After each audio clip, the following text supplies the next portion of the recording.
Dear Madam President von der Leyen, liebe Ursula,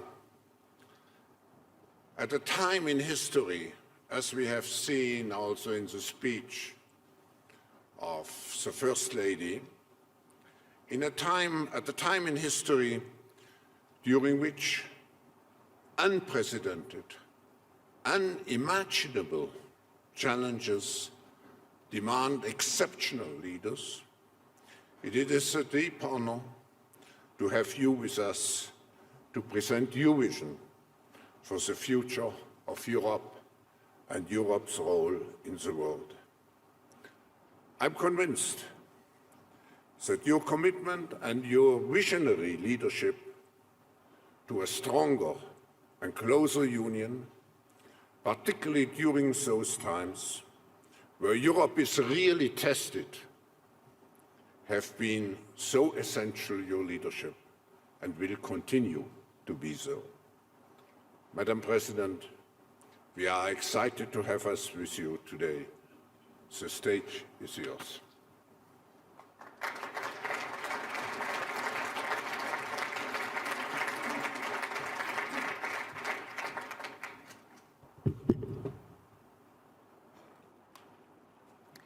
Your Royal Highnesses, Excellencies, ladies and gentlemen, lieber Klaus, my dearest Ursula, for almost 1 year now, Ukraine has stunned the world. On that fateful February morning, many predicted that Kyiv would fall in a matter of days. But this did not account for the morale and the physical courage of Ukrainian people. Dearest Olena, you and your people, you have resisted the Russian invasion and pushed back against the aggressor, against all odds.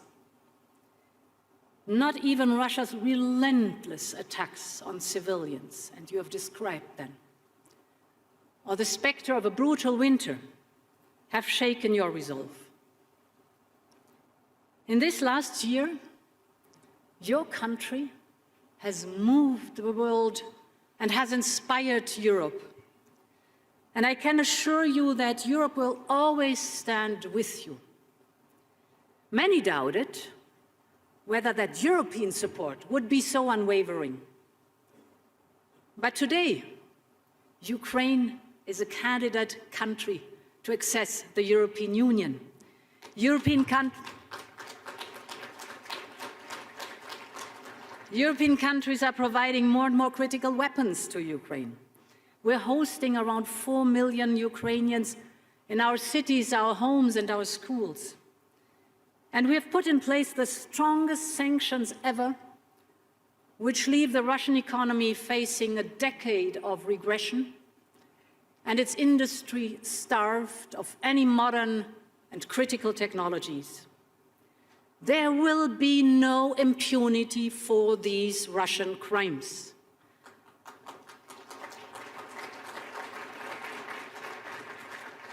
And, my friends, there will be no let-up in our steadfast support to Ukraine, from helping to restore power, heating and water, to preparing for the long-term effort of reconstruction.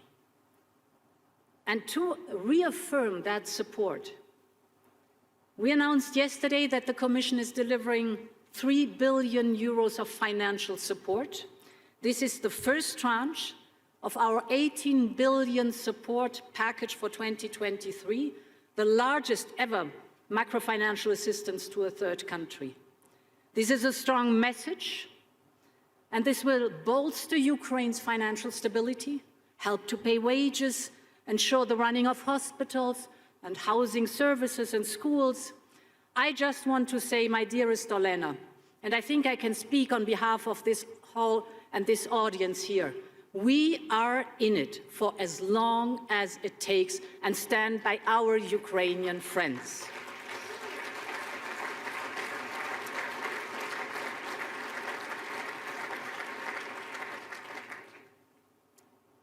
And Europe's reaction to the war is the latest example in how our union has pulled together when it matters the most. Take energy.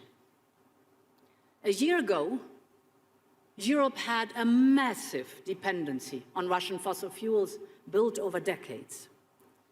This made us vulnerable to supply squeezes, price hikes, and of course vulnerable to Putin's market manipulation. In less than a year, Europe has overcome this dangerous dependency. We have replaced 80% of Russian pipeline gas. In parallel, we have filled our storages. Of course, we have reduced our demand by more than 20% in the period from August to November. And through collective effort, we brought down gas prices quicker than anyone expected. From its peak in August, this was 350 euros per megawatt hour. It is now European natural gas prices dropped by 80% by this month. That is below the levels of before the Ukraine war.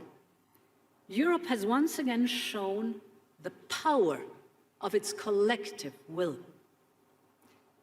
Nevertheless, we should be under no illusion how difficult these periods, first of pandemic and then followed by a war, are for our families and for our businesses. And we will have to show the same resolve as we face up to a collision of crises. Dear Klaus, as your global risk report sets it out, we see rising inflation, making the cost of living and the cost of doing business more expensive. We see energy being used as a weapon. We see threats of trade wars and the return of confrontational geopolitics. In addition, climate change already comes with a huge cost. And we have no time to lose in the transition to a clean economy. And that's what I want to speak about. The net zero transformation is already causing huge industrial, economic, and geopolitical shifts, by far the quickest and the most pronounced in our lifetime. It is changing the nature of work. It is reshaping the nature of our industry. But we are on the brink of something far greater. Just think, in less than 3 decades, we want to reach net zero. In less than 3 decades, we have to reach net zero. But the road to net zero means developing and using a whole range of new clean technologies across our economy, in transport, in buildings, in manufacturing, in energy. The next decades will see the greatest industrial transformation of our times, maybe of any times. And those who develop and manufacture the technology that will be the foundation of tomorrow's economy will have the greatest competitive edge. So the scale of the opportunity is clear for all to see. The International Energy Agency estimates that the market for mass-manufactured clean energy tech will be worth around $650 billion a year by 2030, more than triple today's levels. To get ahead of the competition, we need to keep investing in strengthening our industrial base and making Europe more investment and innovation friendly. And that is what investors are looking closely at in the different markets for clean tech. Here in Europe, we moved first with the European Green Deal to set the path to climate neutrality by 2050. We have cast our net zero target into law to provide the predictability and the transparency business needs. We followed up with our investment firepower of Next Generation EU, that is our 800 billion investment plan, the Just Transition Fund and other instruments across the economy. This is unprecedented investment in clean technology across all sectors of the green transition. Clean tech is now the fastest growing investment sector in Europe, doubling its value between 2020 and 2021 alone. And the good news for the planet is that other major economies are also now stepping up. Japan's green transformation plan aims to help raise up to 20 trillion yen, around 140 billion euros, through green transition bonds. India has put forward a production-linked incentive scheme to enhance their competitiveness in sectors like solar photovoltaics and batteries. The United Kingdom, Canada, and many others have also put forward their investment plans in clean tech. And of course, we have seen the Inflation Reduction Act in the United States, the $369 billion clean tech investment plan. That means that together, the European and the United States alone are putting forward almost €1 trillion to accelerate the clean energy economy. This has the potential to massively boost the path to climate neutrality. But it is no secret that certain elements of the design of the Inflation Reduction Act raised a number of concerns in terms of some of the targeted incentives for companies. So this is why we have been working with our United States friends to find solutions, for example, so that EU companies and EU-made electric cars can also benefit from the Inflation Reduction Act. Our aim should be to avoid disruptions in transatlantic trade and investment. We should ensure that our respective incentive programs are fair and mutually reinforcing. And we should also set out how we can jointly benefit from this massive investment, for example, by creating economies of scale across the Atlantic or setting common standards. At the heart of the joint vision is our conviction that competition and trade are the key to speeding up clean tech and climate neutrality. And that means that we, Europeans, also need to get better at nurturing our own clean tech industry. We know that we have a small window to invest in clean energy and innovation and clean tech before the fossil fuel economy becomes obsolete. So we have an industry at the moment being challenged by the pandemic, supply chain issues and price shocks. We see aggressive attempts to attract our industrial capacities away to China and elsewhere. We have a compelling need to make this net zero transition without creating new dependency. We've learned our lessons from the fossil fuels. And we know that future investment decisions will be taken now, depending on what we do today. We, Europeans, have a plan, a Green Deal industrial plan. Our plan to make Europe the home of clean tech and industrial innovation on the road to net zero. Our Green Deal industrial plan will be covering 4 different pillars: the regulatory environment, financing, skills, and trade. The first pillar is about speed and access. We need to create a regulatory environment that allows us to scale up fast and to create conducive conditions for sectors crucial to reach the net zero goal that we've set ourselves. This includes, for example, wind, heat pumps, solar, clean hydrogen, storage, and other topics, for which demand is boosted by our Next Generation EU and Repower EU investments. To help make this happen, we will put forward a new Net Zero Industry Act. This will follow the same model as our CHIPS Act. The new Net Zero Industry Act will identify clear goals for European clean tech by 2030.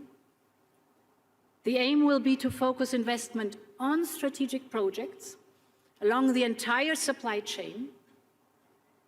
We will especially look at how to simplify and fast-track the permitting process for clean tech production sites. In parallel to this Net Zero Industry Act, we will reflect on how to make important projects of common European interest, the famous IPCEIs, faster to process, easier to fund, simpler to access for small and medium enterprises and for all our member states.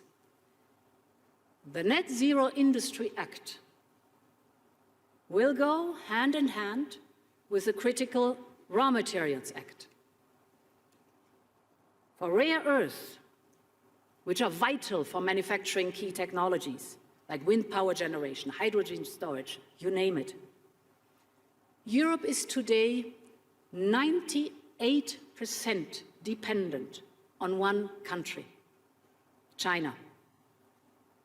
Or take lithium, with just 3 countries accounting for more than 90% of the lithium production, the entire supply chain has become incredibly tight.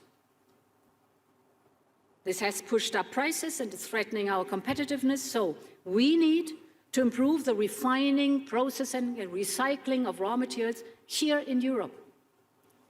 And in parallel, we will work with our trade partners to cooperate on sourcing, production and processing to overcome the existing monopoly.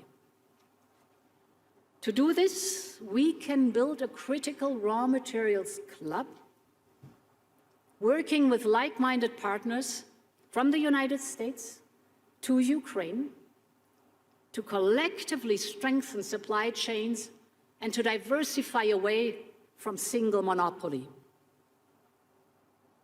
This is Pillar 1, speed and access through the Net Zero Industry Act. The second pillar of the Green Deal Industrial Plan will boost investment and financing of clean tech production. To keep European industry attractive, there is a need to be competitive with offers and incentives that are currently available outside the European Union.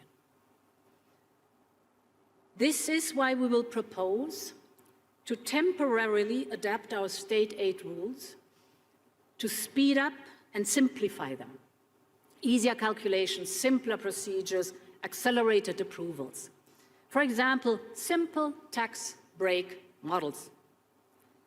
And with targeted aid for production facilities and strategic clean tech value chains to counter relocation risks from foreign subsidies.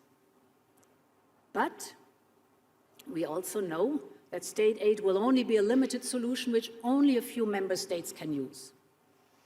Now, to avoid fragmenting of the single market and to support the clean tech transition across the whole Union, we must also step up EU funding.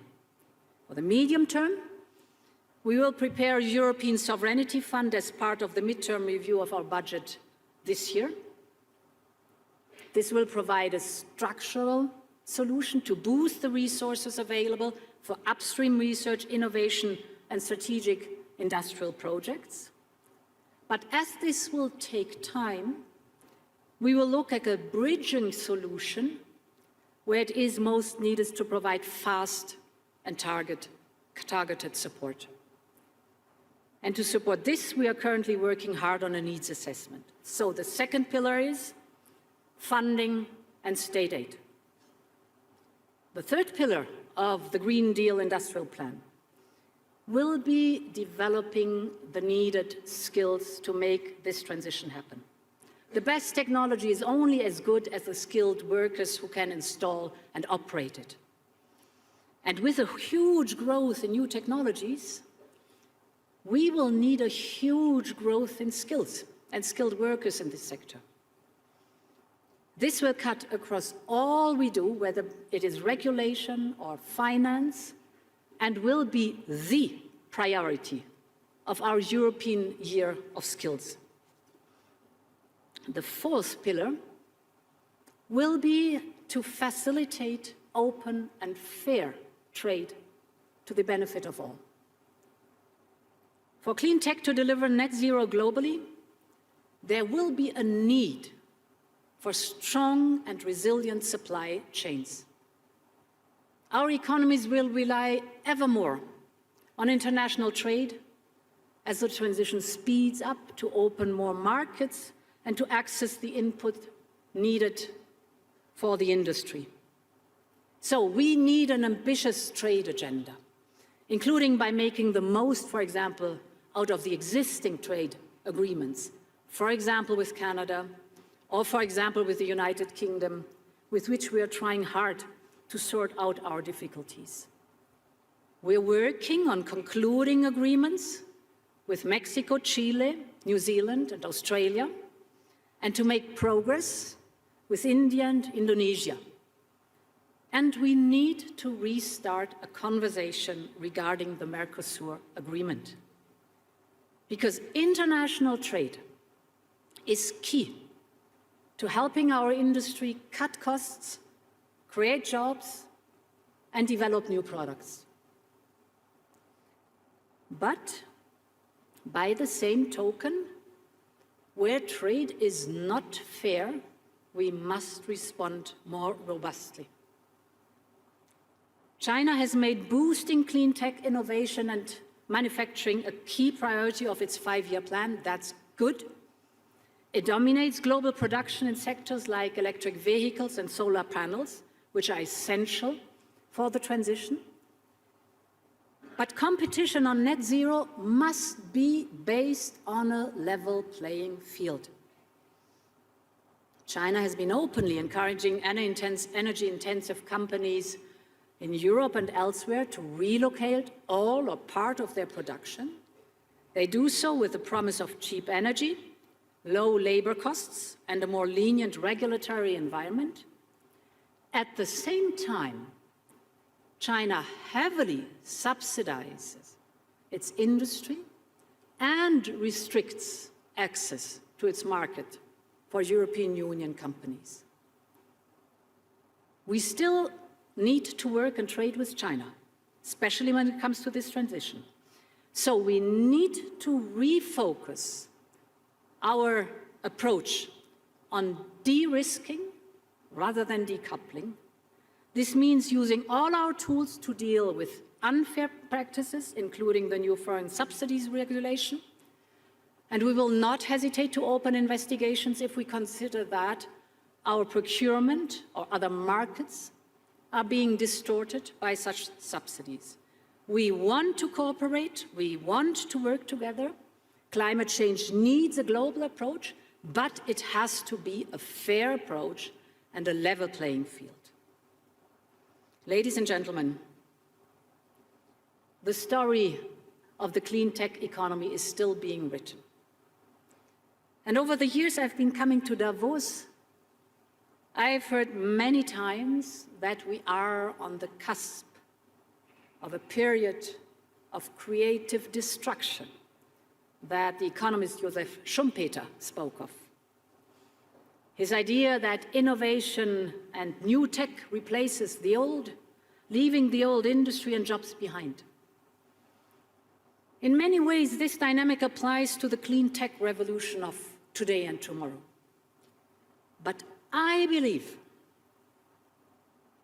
if Europe gets it right, the story of clean tech economy can be one of creative construction, with the right support and incentives for companies to innovate, with the right focus on skills and people, with the right environment to make the most out of our world-leading innovation capacity. Europe already has everything it takes: talent, researchers, industrial capacity, investment. And Europe has a plan for the future. And this is why I believe the story of the clean tech economy will be written in Europe. Thank you very much.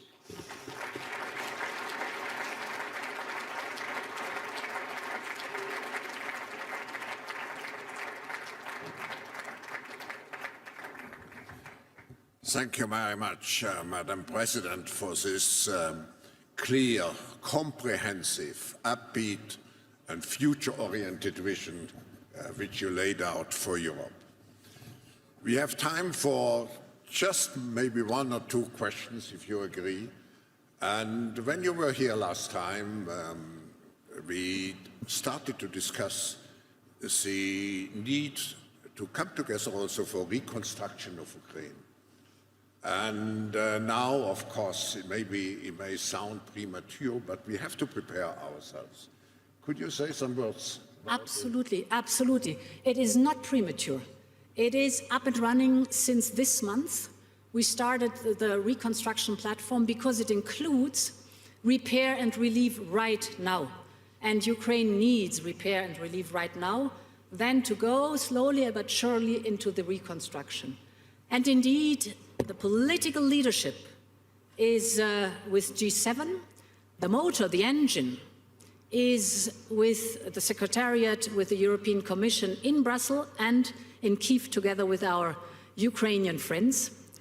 And it is of utmost importance that, on one hand, globally we raise the necessary investment for reconstruction, but that, on the other hand, at the same time, we do the necessary reforms to move forward. Ukraine wants to become a member of the European Union, and it is a perfect opportunity to take investment and reform to pave this way for Ukraine towards the European Union. And my call on you is, we need every helping hand on board. Ukraine deserves to have as much support as possible. And what we need is not only investment with the public sector, but the private investment and your knowledge. You know so much in your respective fields. So we need your knowledge. We need every hand on board to really move forward with repair, relief at the very beginning, but also reconstruction. The people of Ukraine really deserve it.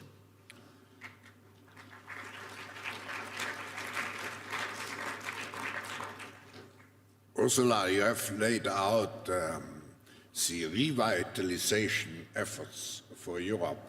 I would like to come back with maybe the last question to the role Europe is playing globally and in terms of, the geopolitical leadership, security and values. You have touched upon some of those points. But I know in addition to all your different initiatives, there is the Global Gateway initiative. I think since it concerns many of the partners of Europe, maybe you would like to say something about it. Global Gateway is our 300 billion investment plan for infrastructure abroad for the next 5 years. There's a huge need for investment in infrastructure, and we want to be the offer as a partner where there is the investment in the infrastructure coupled with the added value that stays locally, transparency, and reliability and predictability. And I give you some examples what the Global Gateway investment is in, for example. I've spoken about the enormous dependency of the European Union of Russian fossil fuels before Russia unleashed the war against Ukraine. The European Union was the biggest client for pipeline gas worldwide, and Russia was the biggest supplier worldwide.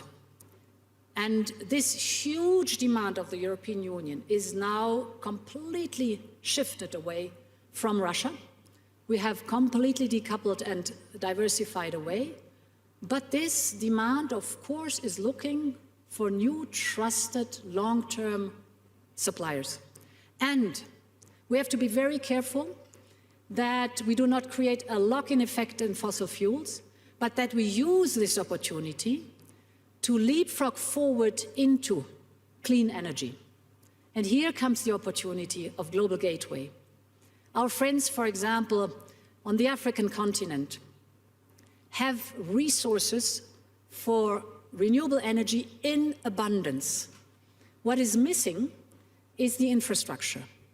And therefore, there we have a common interest that Global Gateway is investing in infrastructure for green hydrogen, for example, solar panel, wind, but also other possibilities, so that this infrastructure is being built up with a common interest on both sides, that we want the added value fairly placed and predictable. Another example is the topic of vaccines.